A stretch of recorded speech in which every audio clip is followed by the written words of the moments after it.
Bienvenidos a Pesadillas Visuales, donde los relatos más oscuros cobran vida. Hoy les traemos una historia aterradora que podría sucederle a cualquiera. Si quieres más historias así, no olviden suscribirse y dejar un like. Mi nombre es Daniel y no me gusta hablar de lo que pasó.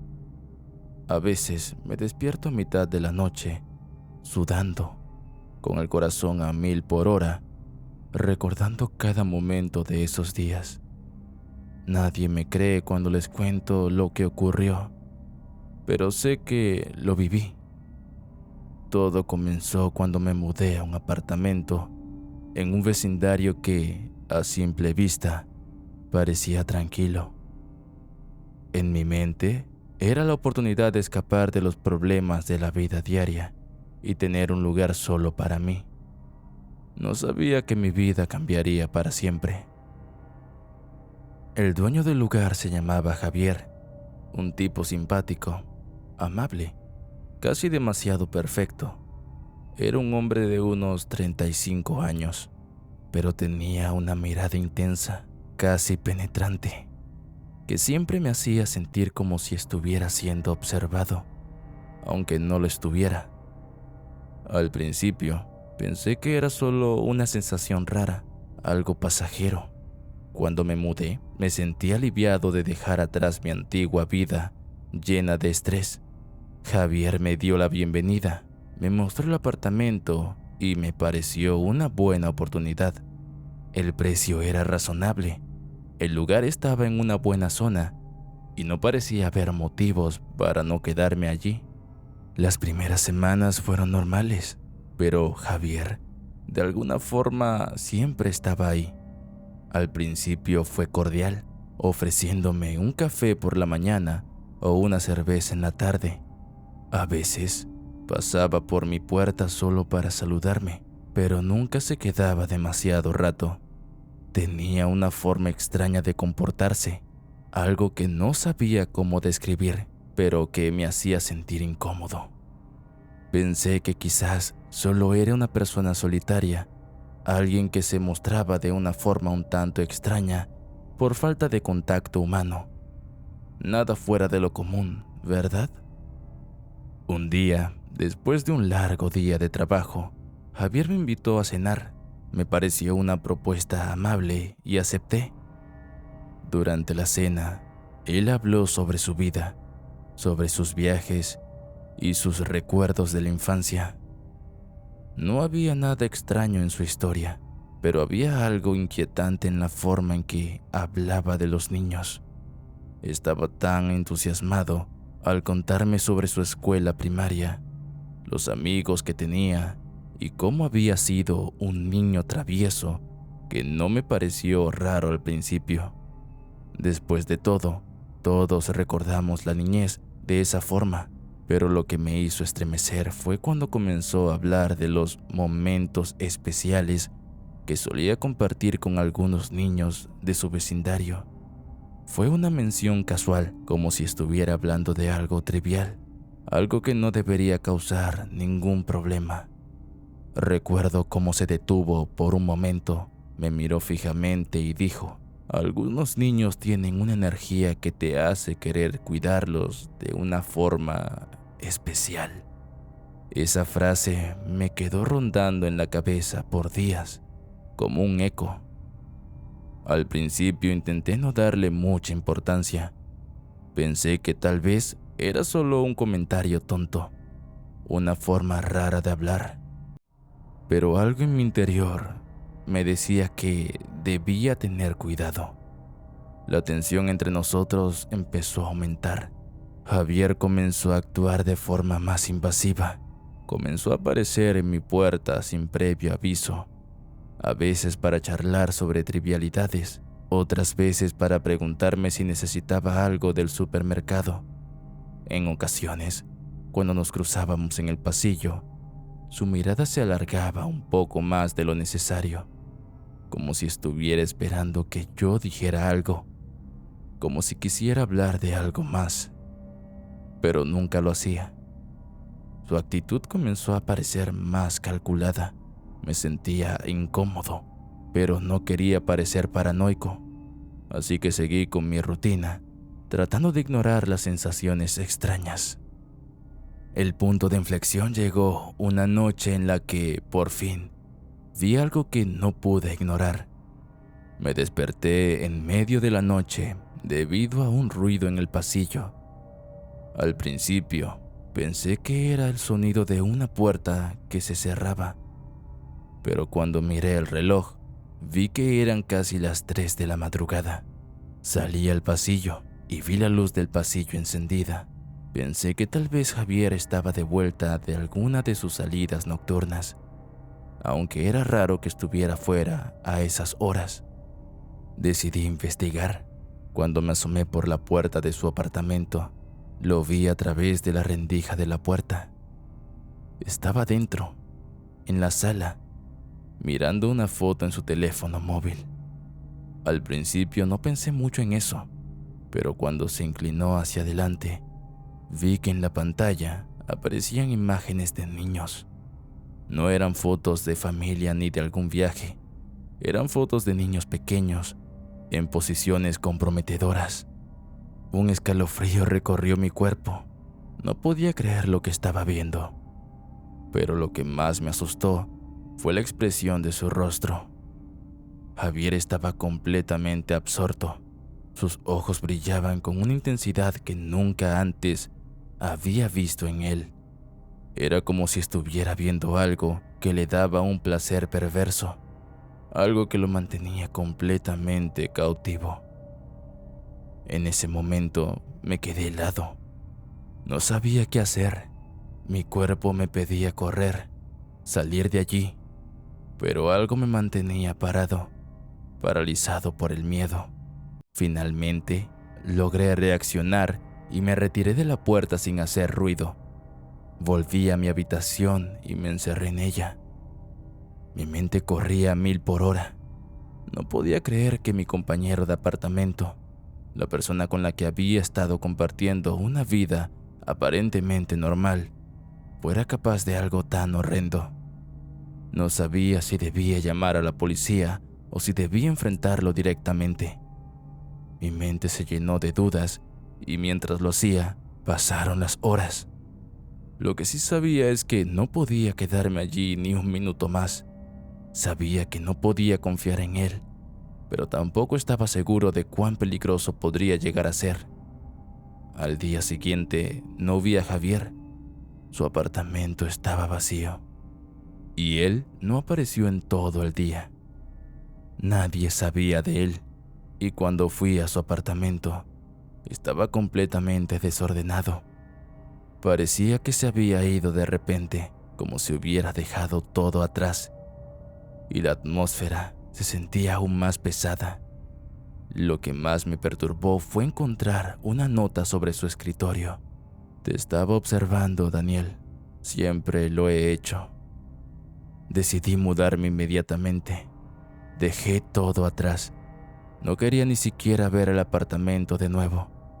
Nadie jamás supo la verdadera razón de mi partida, pero yo sabía lo que había visto y nunca lo olvidaré. Nunca volví a saber de Javier ni a escucharlo, pero el miedo persiste.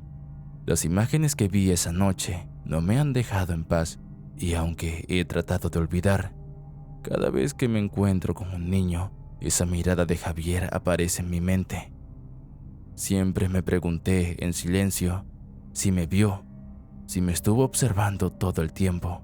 Y aunque hoy no sé si aún está cerca o si se ha ido para siempre, siento que de alguna manera nunca me dejará.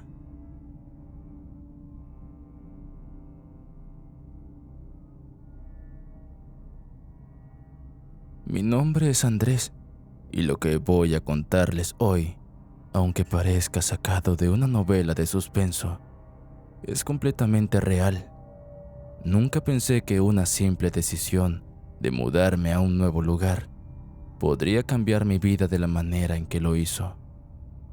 Todo comenzó cuando decidí mudarme a un apartamento más barato en un vecindario tranquilo. buscando ahorrar algo de dinero para mis estudios. Allí fue cuando conocí a Fernando, mi nuevo compañero de apartamento. Al principio, todo parecía ir bien. Fernando era un tipo simpático, algo mayor que yo, alrededor de unos 35 años, con una apariencia relajada, el tipo de persona con la que podrías fácilmente imaginarte compartiendo cervezas después de un largo día. Había vivido en el apartamento durante varios años y me dio la impresión de ser un tipo responsable, aunque no hablaba mucho de sí mismo.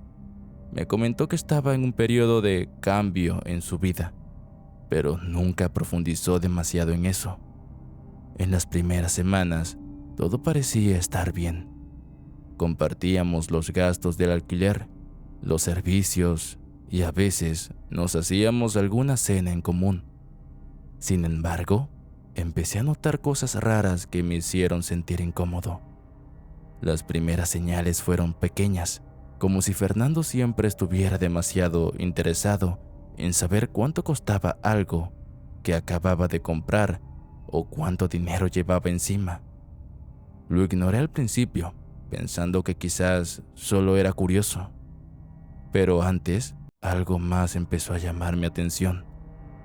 Una noche, mientras llegaba a casa tarde, después de un día agotador de clases, vi que la puerta del apartamento estaba entreabierta.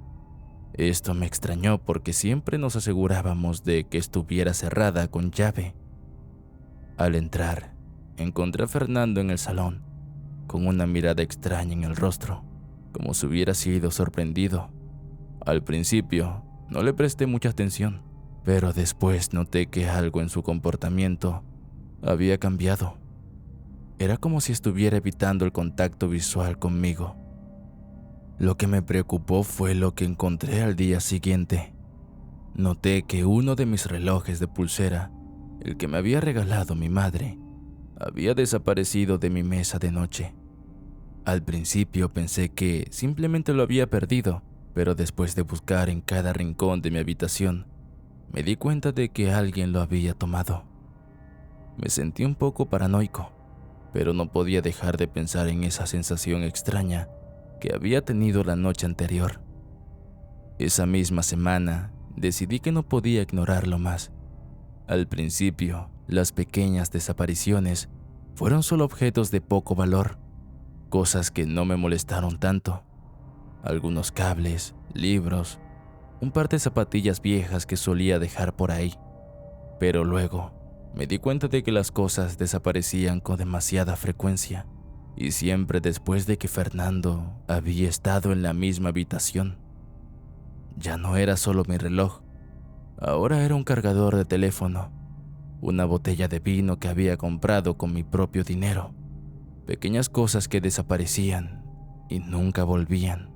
Decidí hacer un experimento. Esa noche dejé un billete de 50 euros sobre la mesa del salón. Quería ver si algo sucedía mientras no estaba. Al día siguiente, el billete había desaparecido. No podía creerlo. Fernando, evidentemente, había estado en el apartamento mientras yo no estaba y había tomado el dinero. Lo único que me quedaba por hacer era confrontarlo. Esa misma noche, cuando regresé del trabajo, me encontré con Fernando en la cocina. Estaba sentado en la mesa, mirando al vacío como si estuviera esperando algo. Me armé de valor y le pregunté directamente: «Fernando, ¿me estás robando?». Al principio no dijo nada. Se quedó en silencio durante unos segundos que parecieron eternos. Finalmente, levantó la vista y me miró con una expresión indefinida en su rostro. «No sé de qué me hablas», dijo, pero su tono era frío y evasivo. El nerviosismo en su voz era evidente. Yo estaba seguro de lo que había estado pensando, pero aún no tenía pruebas. Fue entonces cuando comencé a darme cuenta de lo que había estado sucediendo. Fernando no solo había tomado mis cosas, sino que había comenzado a tomar objetos de los demás, como si tuviera una especie de impulso de robar. Cada vez que alguien venía a visitarme, Sus pertenencias desaparecían poco después. Pequeños objetos como joyas, dinero, gadgets, todo empezaba a desaparecer. Al principio me sentí impotente, pero luego algo cambió. Un día regresé antes de lo esperado y encontré a Fernando revisando mi mochila. Lo miré y por un momento el tiempo pareció detenerse. Él levantó la vista y, en lugar de mostrarse sorprendido o avergonzado, me dio una sonrisa arrogante. «Lo siento, Andrés, no pude evitarlo», dijo, como si robar fuera algo tan natural como tomar una taza de café por la mañana. Fue en ese momento cuando entendí que Fernando no solo era un ladrón, sino alguien completamente desprovisto de remordimientos. Me sentí vulnerable, atrapado en mi propia casa. La persona en la que había confiado para compartir mis días de alquiler ahora era un extraño, y más que eso, un criminal. Esa misma noche decidí irme. Recogí mis cosas rápidamente, sin dejar nada atrás, sabiendo que Fernando podría regresar en cualquier momento. No quería quedarme ni un minuto más en ese lugar. Al salir del apartamento, dejé las llaves sobre la mesa, sin decir una palabra. No quería enfrentarme a él de nuevo.